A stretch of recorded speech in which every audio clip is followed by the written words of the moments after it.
Yo guys, what is up? This is Koro at syempre nga, welcome back dito sa ating channel. And for today, pag-usapan natin is all about Legend of Ymir. So ang last video ko dito is pinakita ko kung ano yung mga binili nating NFTs. So today, ang topic naman natin is i-open natin yung ating NFTs at syempre, bibigyan ko ng konting review kung ano ba yung tingin ko sa laro na to at kung maganda ba siya talaga laruin bilang casual player o kaya competitive na player. So with that said, tara proceed tayo dito sa video natin with Legend of Ymir. So guys, ayun o, ito yung ating character. So by the way, if ever magtatanong kayo kung anong server ko, ang server ko is Asia 21. So hindi kami sumali sa partner server. So, naglaro kami doon sa general server. Gusto mo din bang mag-dual account or more than one account dito sa Legend of Ymir or kahit anong game? I suggest na i-check nyo ang LD Cloud. Kasi dito is pwede ka mag-set up ng multiple devices. Mas madali na ang AFK farming kasi hindi mo na kailangan buksan yung PC or mobile phone mo ng 24/7. Kasi nagra-run to sa cloud. So, hindi to gumagamit ng resources ng mismong devices natin or ng ating mobile phone or PC. Kaya kahit ilan pa yan, kayang-kaya with LD Cloud. Kaya naman kung gusto nyo malaman kung paano mag-set up, meron akong video link dito sa ating description box. At dito, ipapakita ko sa inyo kung paano napadali ng LD Cloud ang aking gaming experience, no? When it comes to MMORPGs or kahit anong game na kailangan nating mag-grind. At syempre guys, meron tayong discount. Up to 60% ang pwede mo makuha ng discount kapag ginamit mo ang aking promo code sa baba. Kaya naman, i-check nyo yung link natin sa ating description box para makapag-farm na rin tayo or makapag-grind na rin tayo ng 24/7 without harming our devices or ang ating phone or PC. Now, let's get back to our video. And initially, no, yung last video ko, sinabi ko, ang gagamitin ko is Scald. Pero nag-decide ako na Volva na lang gamitin ko kasi medyo magiging competitive naman tayo dito. At yun, sana masurvive natin siya kahit wala tayong kasamang Scald or masyadong support sa pagpa-farm or paggawa ng ating main quest. So anyway, ito yung ating NFTs. So punta ka lang dito if ever naghahanap ka or hinahanap mo yung NFTs na binili mo. Ito. So anyway, ma-unlock mo to after progressing. And marami pa akong i-unlock kasi as you can see, level 19 pa lang ako. And few hours pa lang ako naglalaro at medyo nahuli ako kasi nga medyo naging busy ako. Around mga 2 days, no? So, mga 2 days tayong late. Pero okay lang yan, makakahabol naman tayo. So, anyway, punta ka dito sa NFT para makita lahat ng NFTs mo. Pero, syempre, dapat i-connect mo muna yung Wimix app mo dito or yung Wimix Play application.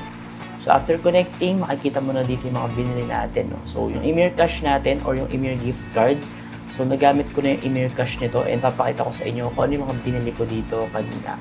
Tapos, guys, ito naman, hindi pa natin ito na-unseal. So, if ever natatandaan nyo, or if ever napakita ko, no, is bumili ako ng isa nito. Ayan, tig-isa. Nakalagay naman dito, 0 out of 1, yung na-unseal ko. Ito naman, guys, ang own ko is 3 dito sa tatlo na tong potion. I'm not sure, no, kung pwede ka pa mag-unseal after ma-expire. Pero kung hindi, ibibenta ko na lang yung iba. Pero 7 days lang kasi yung duration ng bawat potion na to. And if ever hindi nyo alam kung para sa yung growth potion, yung wealth, at yung luck is para sa drop rate. So, mabuboost yung ating drop rate for 7 days. Yung wealth naman natin is yung silver obtainment, no? Madadagdagan tayo ng certain percentage for 7 days din. And yung growth natin is for experience. Ito naman guys, yung YMT Lucky Gift 1 and 2. I'm not sure kung ano pa yung laman nito. And ito, ang laman nito, meron tayong makuha badge, which is, I think, permanent ata to, no? Check na lang natin, no? So, ang gawin natin, unseal natin lahat. So, unseal natin to. So, guys, kapag mag-unseal nga pala tayo, kailangan din natin ng application. Kasi, guys, kailangan na yung permission natin para legit na ikaw yung nag-unseal ng mga NFTs natin. So, kailangan nila ng signature natin or yung sign natin, no? So, unseal ko lang to lahat and then balikan ko kayo.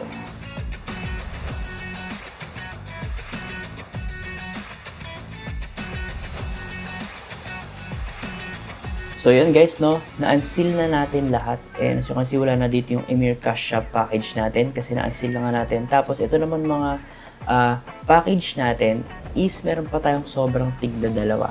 So bawal na siya mag-unseal ng isa pa. So you can see per character ata to or per account, no. I think per character is isa lang ang pwede mong i-unseal. So kung gagawa pa ako ng ibang character, pwede kong i-unseal itong iba. Pero dito sa isang character ko na to or dito sa Volva ko is hindi ko na siya pwede i-unseal. So anyway, pag-iisipan ko kung anong gagawin natin dyan, pwede natin i-raffle or pwede natin ipag-giveaway, or pwede natin ibenta para makakuha tayo ng ibang YMT tokens na ginamit natin pambili nito or pang-bid. So anyway, nandito na lahat ng nakuha natin. Tapos, ito yung sa gift.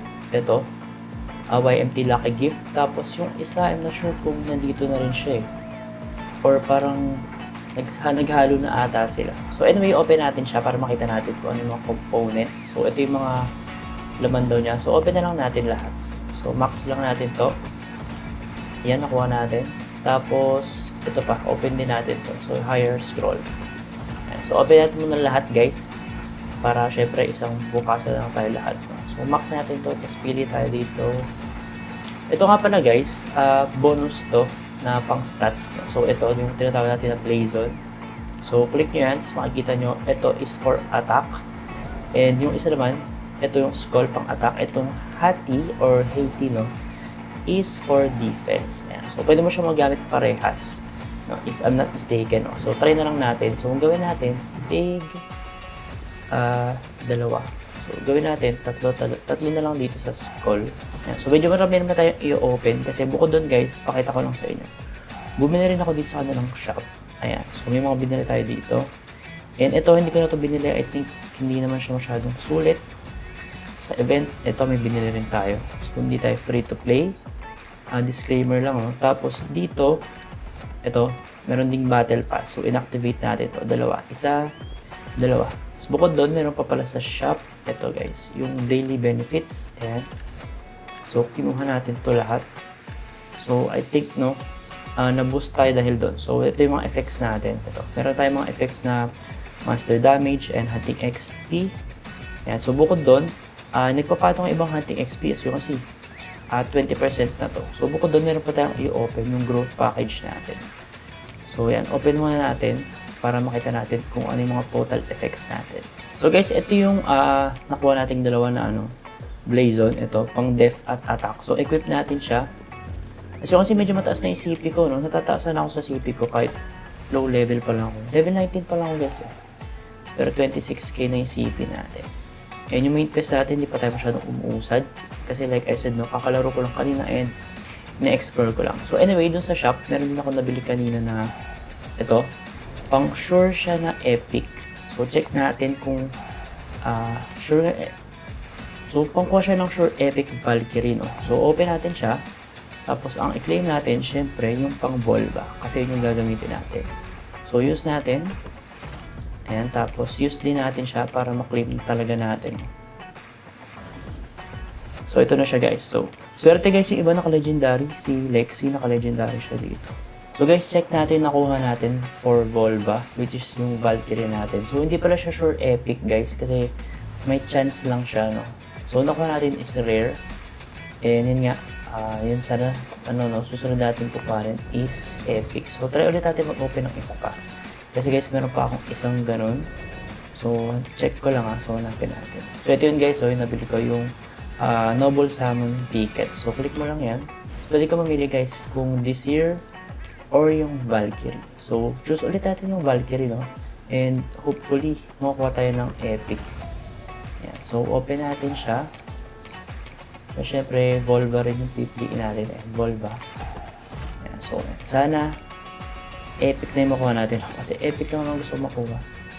So rare pa rin nakuha natin. Sayang. So check ulit natin. So Valkyrie and rare. So ito lang din yun guys. So pumatong siya. I'm not sure kung para sa to kasi inaaral ko pa siya. Kasi kasi parang may bilog dito. Tapos I think pwede siyang i-level up. I'm not sure pero check na lang natin. And anyway, initial review ko lang naman to. So ito yung parang costume na natin. So open natin siyang i-equip and apply.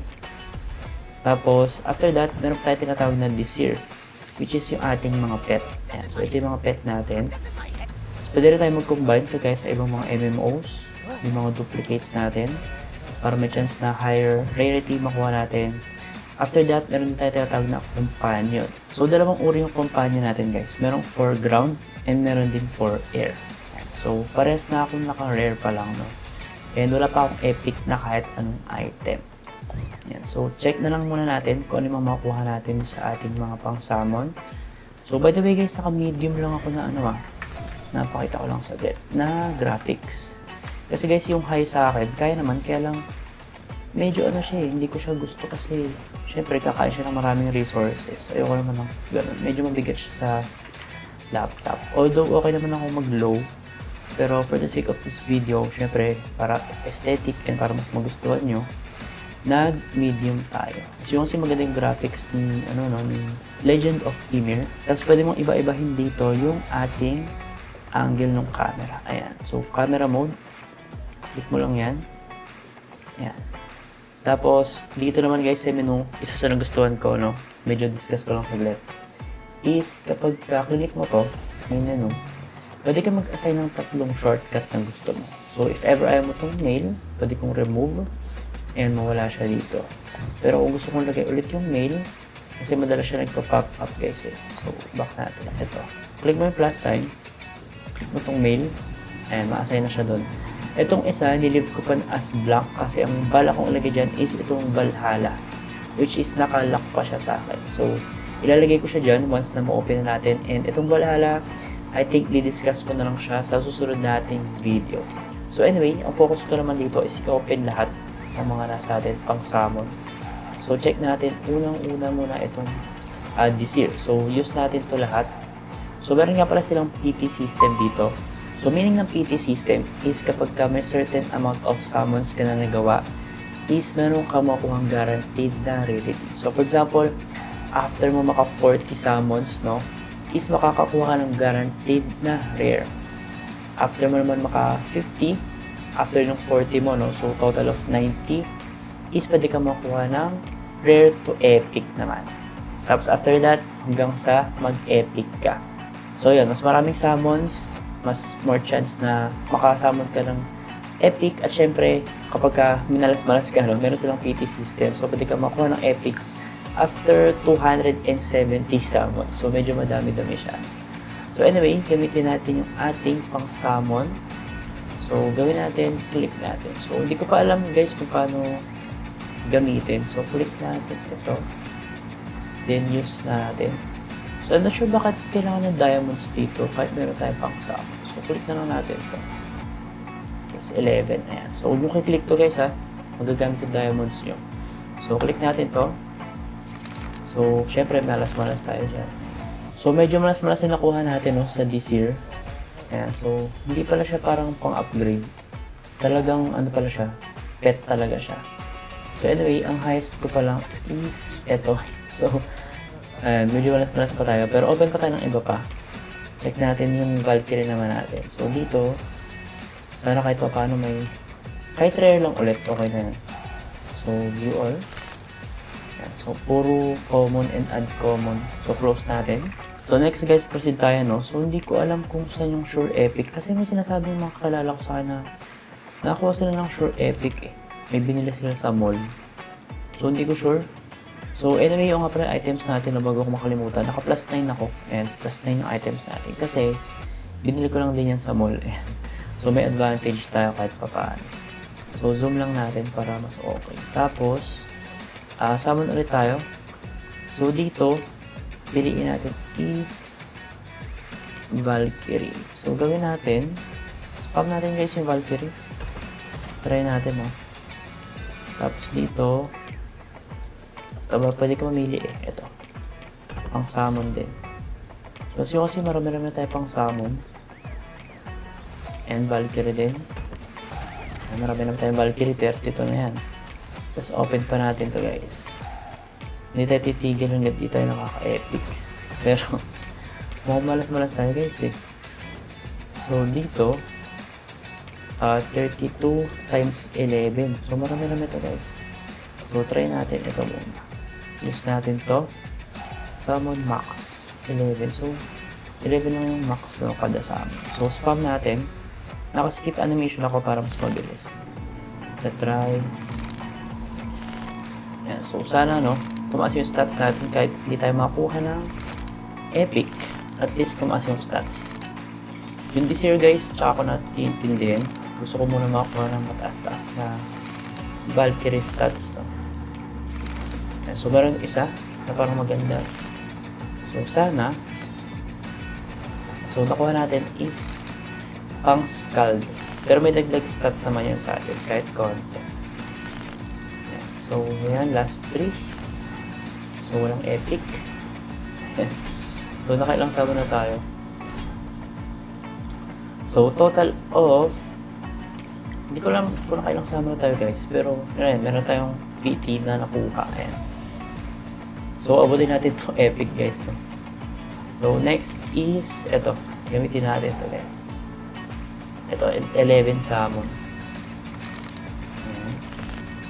So, next, marami-rami ito guys, 31. Sana guys, makakuha naman tayo epic. So, may isa ulit. Ayan. I'm not sure kung anong to, no? Check na lang natin. Epic ata to. Pero guys, pang Warlord. Sayang naman. Isa pa ulit. Rare lang. Pero pang Volva siya. So, konti pa. Pang Warlord ulit, rare. So, ito guys. Sana, no? Pang sa atin naman. Pang sa atin, pero, pag pang Volva, hindi epic eh. Gusto ko epic sana eh. Kahit epic lang. So guys, medyo maalat-alat yung summon natin. So kasi marami na pa tayong sinamon, pero wala tayong nakuha masyadong epic. Isa pa lang. Ito, check natin. So rare din siya eh. Isang epic pa lang no, so far. Tapos pang Warlord siya. Although di natin pwedeng suotin. Check natin kung ilan yung add na stats in total naman. Pero meron tayong PT system, so for sure na tayo makuha sa kung abot, no? Ayan, so may nakuha tayong bonus. Ayan, so marami-rami. Ayan, tapos meron tayong guys, sure epic kasi PT system nga nila. So open natin yun. Tapos, ayan, summon tayo, or I mean open natin. Siyempre unahin natin yung mga pangit. Ayan. Open natin to. Ayan. Next is, ito rare. Guaranteed rare naman siya, pang Volva. Ay, scald din nakuha natin. So, ibang race pa rin pala. So, if ever makakuha ko ng epic, possible, hindi pa rin pang sa akin. So, check natin, no. Sana Volva, guys. Ayan, pwede mo i-hold eh. Ayan. Pang Archer, guys. Pang Archer nakuha natin. So yun guys, nakuha natin is pang Archer. So if I'm not mistaken, I think yung Valkyrie dito is hindi shared among characters mo, no? So if ever mo switch ako ng character into Archer, wala siya dun. So guys, check natin yung lahat na nakuha natin na Valkyrie. So as you can see, nandito sa confirm yung dalawa natin epic. Yan. So as you can see, pwede natin siyang i-confirm, makuha natin siya, or i-replace natin. So, nagkamali pala ako kanina, no? So, sabi ko, bawal i-apply if ever hindi siya sa'yo. So, as you can see, ito yung Volva, ito yung bonus stats niya pag in-apply natin. Pero, pwede ako mag-apply ng iba. Ayan, so, apply ko to. Mag-iba yung karakter natin. Ayan. Pero, ang downside nun, guys, kasi Volva is magic attack. So, physical attack ang binibigay nito. So, hindi siya masyadong maganda. So, yun ang mahirap sa Volva kasi dalawa lang sila ng Scald na magic attack, and the rest, itong Archer, Warlord, is physical attack. Tsaka itong Berserker. So, if ever, no, sana makuha natin is Volva. So, apply ko lang to. Volva or Scald. So, guys, try natin siyang replace. So, pagka ni-replace natin, ang mangyayari pala, pwede ka mamili kung anong class. So, okay na rin siya. 300 diamonds lang. So, click natin to. And then, okay. Then, check now. Ayan. So, may nakuha tayo. Which is si Free. So, check natin. Confirm natin to. After confirming, nandito na siya dapat sa ating. Ayan. So, pwede na siya equip. Apply. So, by the way, pwede nyo check yung stats niyan. So, ito yung mga epic natin. Color red. So, may iba't iba pa rin silang bigay na add stats. Ayan. So, you can see, magic attack, nag-iiba-iba. So, I'm not sure kung para sa para mga dilaw na dots dito. So, pag-aralan na lang natin sa susunod and gagawa ko ng follow-up video. So, anyway, and iba-iba natin. So, anyway, iba-iba yung ating mga Valkyrie dito. So, check nyo kung ano yung mga applicable sa inyo, tapos yun yung i-apply nyo. So, anyway, gagawin natin is i-replace din natin to kasi sayang. So, Volvo din. Okay natin. Gamit ulit tayo ng diamonds. So, free ulit guys yung nakuha natin eh. Pag na-replace ko siya, 600 diamonds. Ayan, so nag-iba na siya. So, confirm lang din natin to. Tapos, check natin kung ano yung mas okay. So, medyo malaki-laking diamonds nakuha natin. So, ayan.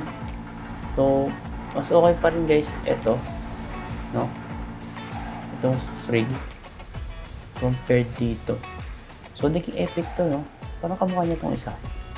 Kamukha nga niya. So, check natin pag in-apply natin ito. I think mababasa ng combat power. And bumaba tayo ng 700. So, apply natin to. Ayan. Kung gusto mo guys, iba yung stats mo doon sa appearance mo. Kunyari, ito yung stats natin. Pero yung appearance mo, iba. Ito, pwede ka mamili ng ibang appearance. Yun yung magpapakita sa'yo. Pero ako, mas okay sa akin, ito rin yung appearance ko. So, pwede ka rin mag-combine. So, combine tayo, auto-register natin.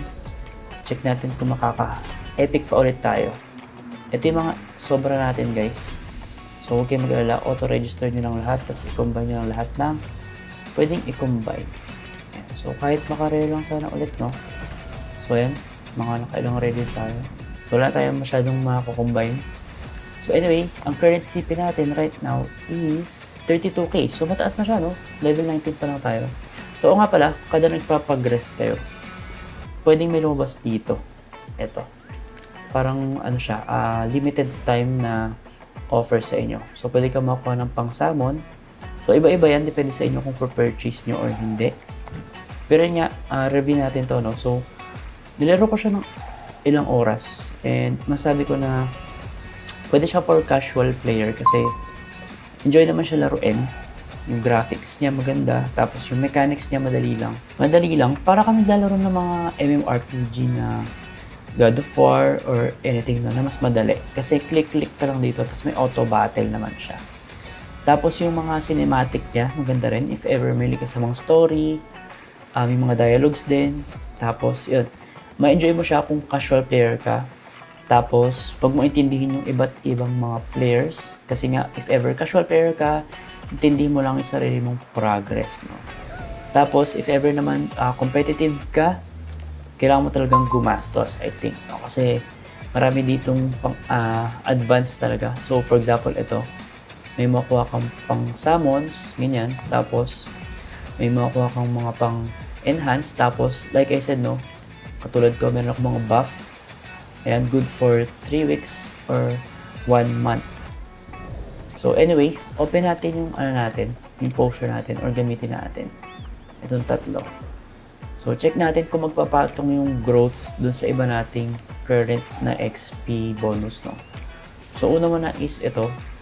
So, 7 days lang to guys. Kaya make sure na if ever meron kayo nito, itong mga potion na to, gamitin nyo siya ng sulit. So, if ever tingin nyo busy kayo ngayong week, huwag nyo siyang gamitin.